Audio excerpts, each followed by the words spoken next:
ಶ್ರೀ ಗಣೇಶಾಯ ನಮಃ. ಶ್ರೀ ಗುರುಭ್ಯೋ ನಮಃ. ಶ್ರೀ ಸರಸ್ವತ್ಯೇ ನಮಃ. ಶ್ರೀಮಾತ್ರೇ ನಮಃ. ಎಲ್ಲರಿಗೂ ನಮಸ್ಕಾರಗಳು. ಆತ್ಮೀಯರೇ, ಸೌಂದರ್ಯ ಲಹರಿಯ 39ನೇ ಶ್ಲೋಕ. ತವ ಸ್ವಾಧಿಷ್ಠಾನೇ ಹುತವಹಂ ಅಧಿಷ್ಠಾಯ ನಿರತಂ ತಮೀಡೇ ಸಂವರ್ತಂ ಜನನಿ ಮಹತಿಂ ತಾಂ ಚ ಸಮಯಾಂ ಯದಾ ಲೋಕೆ ಲೋಕಾನ್ ದಹತಿ ಮಹತಿ ಕ್ರೋಧ ಕಲಿತೆ ದಯಾರ್ದ್ರಾಯ ದೃಷ್ಟಿ ಶಿಶಿರಮುಪಚಾರಂ ರಚಯತಿ. ಹೇ ಭಗವತಿಯೇ, ನಿನ್ನ ಸ್ವಾಧಿಷ್ಠಾನ ಚಕ್ರದಲ್ಲಿರುವ ಅಗ್ನಿತತ್ವವನ್ನು ಧ್ಯಾನ ಮಾಡಿ ಸಂವರ್ತಾಗ್ನಿ ಅನ್ನುವಂತಹ ಪರಮೇಶ್ವರನನ್ನು ನಾನು ಸದಾ ಸ್ತೋತ್ರ ಮಾಡುತ್ತೇನಮ್ಮ. ಈ ಸಂವರ್ತಾಗ್ನಿ ರೂಪಕ್ಕಿಂತಲೂ ಅಧಿಕವಾದ ರೂಪದಲ್ಲಿ ಸಮಯ ಅನ್ನುವ ತತ್ವದಿಂದ ನೀನಿದ್ದೀಯೇ, ನಿನ್ನನ್ನೂ ನಾನು ಸ್ತೋತ್ರ ಮಾಡುತ್ತೇನೆ. ಸಂವರ್ತಾಗ್ನಿ ಸ್ವರೂಪದಲ್ಲಿರುವಂತಹ ಶಿವನು ಪ್ರಳಯ ಕಾಲದಲ್ಲಿ ಮಹಾಕ್ರುದ್ಧನಾಗಿ ತನ್ನ ದೃಷ್ಟಿಯಿಂದ ಸರ್ವ ಲೋಕಗಳನ್ನು ಸುಡುತ್ತಿರುವಾಗ, ಹೇ ಭಗವತಿಯೇ, ನೀನು ದಯಾಸ್ವರೂಪಳಾಗಿ ನಿನ್ನ ಆರ್ದ್ರತೆಯ ದೃಷ್ಟಿಯಿಂದ ಶೈತ್ಯೋಪಚಾರವನ್ನು ಮಾಡುವೆಯಮ್ಮ ಅಂತ ಈ ಶ್ಲೋಕದಲ್ಲಿ ಶ್ರೀ ಶ್ರೀ ಶಂಕರ ಭಗವತ್ಪಾದರು ಸ್ವಾಧಿಷ್ಠಾನ ಚಕ್ರದಲ್ಲಿರುವಂತಹ ಶಿವಶಕ್ತಿಗಳ ಮಹತ್ವವನ್ನು ಹೇಳಿದ್ದಾರೆ. ಆತ್ಮೀಯರೇ, ಯೋಗ ಪ್ರಕ್ರಿಯೆಯಲ್ಲಿ ಮೊದಲು ಗುದದ್ವಾರದ ಬಳಿ ಮೂಲಾಧಾರ ಚಕ್ರ, ಹಾಗೆ ಜನನಾಂಗದ ಬಳಿ ಸ್ವಾಧಿಷ್ಠಾನ, ನಾಭಿಸ್ಥಾನದಲ್ಲಿ ಮಣಿಪೂರಕ, ಹೃದಯ ಸ್ಥಾನದಲ್ಲಿ ಅನಾಹತ, ವಿಶುದ್ಧ ಅನ್ನುವಂಥ ಚಕ್ರವು ಕಂಠಸ್ಥಾನದಲ್ಲಿದ್ದು, ಇನ್ನು ಹುಬ್ಬುಗಳ ನಡುವೆ ಭ್ರೂ ಮಧ್ಯಭಾಗದಲ್ಲಿ ಆಜ್ಞಾಚಕ್ರ. ಷಟ್ಚಕ್ರಗಳ ಕ್ರಮ ಹೀಗಿರುತ್ತೆ. ಇದನ್ನು ಈಗ ಆರೋಹಣ ಕ್ರಮದಿಂದ ಹೇಳಿದ್ದು. ಅವರೋಹಣ ಕ್ರಮದಲ್ಲಿ ಆಜ್ಞಾಚಕ್ರ, ವಿಶುದ್ಧಿ, ಅನಾಹತ, ಮಣಿಪೂರ, ಸ್ವಾಧಿಷ್ಠಾನ, ಮೂಲಾಧಾರ. ಆದರೆ ಶ್ರೀ ಶ್ರೀ ಶಂಕರ ಭಗವತ್ಪಾದರು ಸೌಂದರ್ಯ ಲಹರಿಯಲ್ಲಿ ಆಜ್ಞಾಚಕ್ರ, ವಿಶುದ್ಧಿ ಚಕ್ರ, ಅನಾಹತ ಚಕ್ರವಾದ ಮೇಲೆ ಮಣಿಪೂರದ ಬದಲು ಈಗ ಸ್ವಾಧಿಷ್ಠಾನವನ್ನು ಹೇಳಿದ್ದಾರೆ.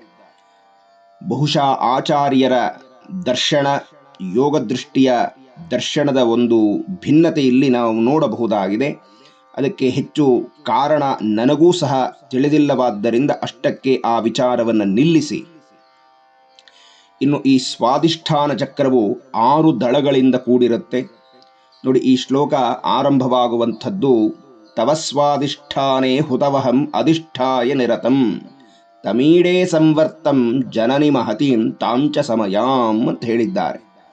ಹೇ ಜನನಿಯೇ, ಸಮಷ್ಟಿಯ ರೂಪದಲ್ಲಿರುವ ನಿನ್ನ ಸ್ವಾಧಿಷ್ಠಾನವೆಂಬ ಚಕ್ರದಲ್ಲಿ ಅಗ್ನಿತತ್ವವು ಆಶ್ರಯವನ್ನು ಪಡೆದಿದೆಯಮ್ಮ.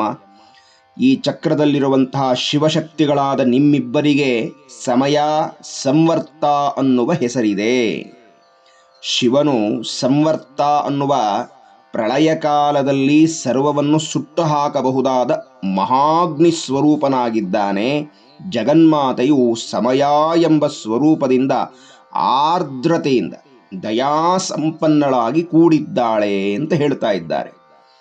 ಜಗತ್ತಿಗೆ ಎರಡೂ ಮುಖ್ಯವೇ. ನೋಡಿ, ಶಾಸ್ತ್ರದಲ್ಲಿ ಒಂದು ವಾಕ್ಯವಿದೆ, ರುದ್ರೋ ದಿವ ಉಮಾರಾತ್ರಿ ತಸ್ಮೈ ತಸ್ಯೈ ನಮೋ ನಮಃ ಅಂತ ಹೇಳ್ತಾರೆ. ಅಂದರೆ ಶಿವನು ಹಗಲಾದರೆ ಜಗನ್ಮಾತೆ ರಾತ್ರಿ ಸ್ವರೂಪಳು ಅಂತ. ಹಾಗೆ ಉತ್ತರಾಯಣ ಅನ್ನುವಂಥದ್ದು ಶಿವಸ್ವರೂಪವಾದರೆ ದಕ್ಷಿಣಾಯಣ ಅನ್ನುವಂಥದ್ದು ಅಮ್ಮನ ಸ್ವರೂಪ. ಹೀಗೆ ಹಗಲು ಸೂರ್ಯನ ಕಾಲ. ಸೂರ್ಯ ಅಂದ್ರೇನೆ ಮಹಾಗ್ನಿ, ಮಹಾಪ್ರಕಾಶ, ಆ ಚಂಡದಂತಹ ತೀವ್ರ ಶಾಖವನ್ನು ಕೊಡುವಂತಹ ಕಾಲವದು. ಜೀವಿಗಳೆಲ್ಲ ಹಗಲಲ್ಲಿ ಕಷ್ಟಪಟ್ಟು ಮನೆಗೆ ಬಂದು ವಿಶ್ರಾಂತಿ ಪಡೆಯಬೇಕು ಅನ್ನುವ ಕಾಲದಲ್ಲಿ ರಾತ್ರಿಯ ರೂಪದಲ್ಲಿ ಜಗನ್ಮಾತೆ ತಾನೇ ಆವರಿಸಿ ಆ ಚಂದ್ರನ ಮೂಲಕ ಸಮಸ್ತ ಜೀವರಾಶಿಗಳಲ್ಲಿ ಆಹ್ಲಾದತೆಯನ್ನು, ಶಾಂತಿಯನ್ನು, ಮುದವನ್ನು ಕೊಡ್ತಾಳೆ. ಇದು ಅಮ್ಮನ ಕಾರುಣ್ಯ ಅಂತ. ಹೀಗೆ ನಮಗೆಲ್ಲ ಈ ಹಗಲು ರಾತ್ರಿ ಅನ್ನುವುದು ಎರಡೂ ಬೇಕಾಗಿರುವಂಥದ್ದೇ. ಆಗಲೇ ವಿಶ್ವವು ಸರಿಯಾಗಿ ನಡೆದುಕೊಂಡು ಹೋಗುತ್ತೆ. ಹೀಗಾಗಿ ಶಿವನು ಸರ್ವ ಲೋಕಗಳನ್ನು ದಹಿಸಿದರೆ ಅಮ್ಮ ತಂಪನ್ನೆರೆಯುತ್ತಿದ್ದಾಳೆ, ಉಪಚಾರ ಮಾಡುತ್ತಾ ಇದ್ದಾಳೆ ಅಂತ. ಲಲಿತಾ ಸಹಸ್ರನಾಮದಲ್ಲಿ ಒಂದು ನಾಮವಿದೆ, ನೀವು ಅದನ್ನು ಗಮನಿಸಿ. ಹರನೇತ್ರಾಗ್ನಿ ಸಂದಗ್ಧ ಕಾಮ ಸಂಜೀವನೌಷಧಿ ಅಂತ. ಅಂದರೆ ಮನ್ಮಥನು ತಪಸ್ಸಿನಲ್ಲಿ ನಿರತನಾಗಿರಬಹುದಾದ ಶಿವನ ಕಣ್ಣನ್ನು ತೆರೆಸಿ ತಾಯಿ ಪಾರ್ವತಿಯ ಮೇಲೆ ಕಾಮದೃಷ್ಟಿಯಿಂದ ನೋಡುವಂತೆ ಮಾಡ್ತೇನೆ ಅಂತ ಹೇಳಿ ಆ ತನ್ನ 5 ಅಂಬುಗಳನ್ನು ತಪೋನಿಷ್ಠನಾದ ಶಿವನ ಮೇಲೆ ಪ್ರಯೋಗ ಮಾಡಿದಾಗ ಶಿವನು ತನ್ನ 3ನೆಯ ಕಣ್ಣನ್ನು ಬಿಟ್ಟು ಆ ಅಗ್ನಿ ನೇತ್ರದಿಂದ ಅವನನ್ನು ಸುಟ್ಟು ಹಾಕಿಬಿಡ್ತಾನೆ. ಕೊನೆಗೆ ಪಾಪ ಕಾಮನ ಪತ್ನಿಯಾದ ರತೀದೇವಿಯು ಜಗನ್ಮಾತೆಯನ್ನ ಭಕ್ತಿಯಿಂದ ಶ್ರದ್ಧೆಯಿಂದ ಆರಾಧನೆ ಮಾಡ್ತಾಳೆ, ಪ್ರಾರ್ಥನೆ ಮಾಡ್ತಾಳೆ. ಆಗ ಅಮ್ಮ ಸುಟ್ಟು ಹೋಗಿದ್ದ ಕಾಮನಿಗೆ ಅನಂಗನಾಗಿ ಕೇವಲ ರತಿಗೆ ಮಾತ್ರ ಕಾಣುವಂತೆ ಬದುಕಿಸ್ತಾಳೆ.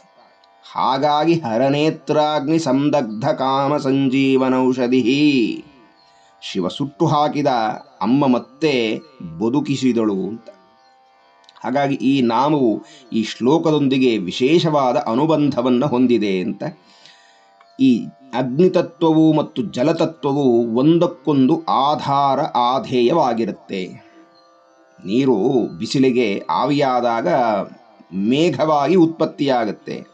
ಆ ಮೇಘವು ಸೃಷ್ಟಿಯಾದರಲ್ಲವೇ ಮಳೆಯಾಗೋದಕ್ಕೆ ಅಂತ. ಹಾಗಾಗಿ ಮುಂದಿನ ಸಾಲಿನಲ್ಲಿ ಹೇಳ್ತಾರೆ, ಯದಾ ಲೋಕೆ ಲೋಕಾನ್ ದಹತಿ ಮಹತಿ ಕ್ರೋಧ ಕಲಿತೆ ದಯಾರ್ದ್ರ ಯಾ ದೃಷ್ಟಿ ಶಿಶಿರಮುಪಚಾರಂ ರಚಯತಿ ಅಂತ. ಹೀಗೆ ಶಿವನು ಕ್ರುದ್ಧನಾಗಿ ಲೋಕಾಲೋಕಗಳನ್ನು ಸಂವರ್ತ ಅನ್ನುವಂಥ ಮಹಾಪ್ರಳಯಾಗ್ನಿಯಿಂದ ದಹಿಸುವಾಗ, ಹೇ ಜಗನ್ಮಾತೆ, ನೀನು ಸಹಜವಾಗಿ ಮಾತೃಸ್ವರೂಪಳಾದ್ದರಿಂದ, ದಯೆಯೇ ನಿನ್ನ ಆಕಾರವಾಗಿರೋದರಿಂದ ನೀನು ಈ ಲೋಕಕ್ಕೆ ಆಹ್ಲಾದತೆಯನ್ನು ಕೊಡುವೆ. ಈ ವಿಪರೀತವಾದಂಥ ಅಗ್ನಿಯ ತಾಪವನ್ನು ಶಮನ ಮಾಡಿ ಶಾಂತಿಯನ್ನು, ಆಹ್ಲಾದತೆಯನ್ನು ಉಂಟು ಮಾಡ್ತೀಯಮ್ಮ. ಯಾಕೆ ಅಂದರೆ ನೀನು ದಯೆಯ ಆಕಾರ ಸ್ವರೂಪಳಾಗಿದ್ದೀಯಾ ಅಂತ. ದುರ್ಗಾ ಸಪ್ತಶತಿಯಲ್ಲಿ ಹೇಳ್ತಾರೆ, ದುರ್ಗೇ ಸ್ಮೃತಾ ಹರಸಿ ಭೀತಿಮಶೇಷಜಂತೋ ಸ್ವಸ್ಥೈರ್ಮತಿಮತೀವ ಶುಭಾಂ ದದಾಸಿ ದಾರಿದ್ರ್ಯ ದುಃಖ ಭಯಹಾರಿಣೀಕಾ ತ್ವದನ್ಯ ಸರ್ವೋಪಕಾರ ಕರಣಾಯ ಸದಾರ್ದ್ರಚಿತ್ತ ಅಂತ ಹೇಳ್ತಾರೆ. ಸಮಸ್ತ ದೇವಾನುದೇವತೆಗಳು ಮಹಿಷಮರ್ಧಿನಿಯಾದಂಥ ಮಹಾಲಕ್ಷ್ಮಿಯನ್ನು ಪ್ರಾರ್ಥನೆ ಮಾಡುವಾಗ, ಅಮ್ಮ ನೀನಲ್ಲದೆ ನಮ್ಮ ದಾರಿದ್ರ್ಯ ದುಃಖ ಭಯಗಳನ್ನು ಹೋಗಲಾಡಿಸುವರು ಇನ್ಯಾರಿದ್ದಾರಮ್ಮ?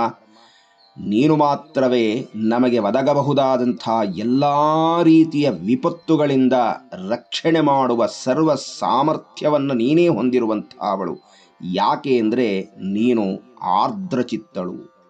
ಆರ್ದ್ರಚಿತ್ತಳು ಅಂದರೆ ಆಹ್ಲಾದತೆ, ಮೃದುತ್ವ, ಕಠಿಣ ಇಲ್ಲ, ಸದಾಕಾಲ ಇನ್ನೊಬ್ಬರ ದುಃಖವನ್ನು ಕಂಡ ಕೂಡಲೇ ಮರಗಿಬಿಡುವಂಥದ್ದು, ನೀರಾಗಿ ಬಿಡುವಂಥದ್ದು, ದಯೆಯನ್ನು ಹರಿಸಿ ಅವರನ್ನು ರಕ್ಷಣೆ ಮಾಡುವಂಥ ಉಪಕಾರ ಸ್ವಭಾವವನ್ನು ಸಹಜವಾಗಿಯೇ ಹೊಂದಿರುವಂಥವಳಮ್ಮ ನೀನು ಅಂತ ಹೇಳಿ ಆ ಎಲ್ಲ ದೇವಾನುದೇವತೆಗಳು ಅಮ್ಮನನ್ನು ಪ್ರಾರ್ಥನೆ ಮಾಡ್ತಾರೆ. ಹೀಗಾಗಿ ಜಗತ್ತಿಗೆ ತಂದೆ ತಾಯಿಗಳಾಗಿರಬಹುದಾದಂಥ ಶಿವಶಕ್ತಿಗಳ ಪ್ರಾಧಾನ್ಯತೆಯನ್ನು ಈ ಶ್ಲೋಕದಲ್ಲಿ ಶ್ರೀ ಶ್ರೀ ಶಂಕರ ಭಗವತ್ಪಾದರು ಹೇಳಿದ್ದಾರೆ. ಇಂತಹ ಸಂವರ್ತ ಅನ್ನುವಂಥ ಅಗ್ನಿಸ್ವರೂಪನಾದ ಶಿವನಿಗೂ, ಸಮಯ ಅನ್ನುವಂಥ ಸ್ವರೂಪಳಾದ ಜಲತತ್ವ ಅಂದರೆ ಆರ್ದ್ರತೆ, ದಯಾಸ್ವರೂಪಳಾದ ಅಮ್ಮನಿಗೂ ಶಿರಸಾಷ್ಟಾಂಗ ಪ್ರಣಾಮಗಳನ್ನು ಸಲ್ಲಿಸ್ತಾ ಮುಂದಿನ ಉಪನ್ಯಾಸದಲ್ಲಿ ಮುಂದಿನ ಶ್ಲೋಕವನ್ನು ಚಿಂತನೆಯನ್ನು ನಡೆಸೋಣ. ಎಲ್ಲರಿಗೂ ವಂದನೆಗಳು, ನಮಸ್ಕಾರ.